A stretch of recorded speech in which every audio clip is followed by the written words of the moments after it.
கரையோரமா கிடந்த பழங்கால அதிசயம், சதுர வடிவில் கிடைத்த பொக்கிஷம்.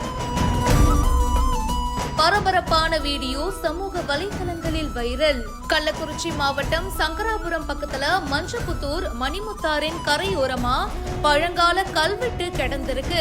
இத பார்த்து அந்த பகுதி மக்கள் கிராம நிர்வாக அலுவலருக்கு தகவல் கொடுத்திருக்காங்க. இதையடுத்து கிராம நிர்வாக அலுவலர் நிமிலன் அவர்கள் அந்த கல்வெட்டை எடுத்து அலுவலகத்துக்கு எடுத்துட்டு போயிருக்காரு. அந்த கல்வெட்டு சதுர வடிவுல இருக்கு. கல்வெட்டுல ஓவியம் மற்றும் தமிழ் எழுத்துக்கள் பொறிக்கப்பட்டிருக்கு.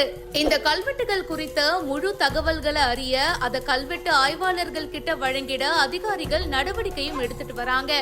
இந்த வீடியோ இப்ப சமூக வலைதளங்கள்ல வேகமா பரவிட்டு இருக்கு. மேலும் பல செய்திகளுக்கு பிஹைண்ட் ரூட்ஸை இப்பவே ஃபாலோ பண்ணுங்க.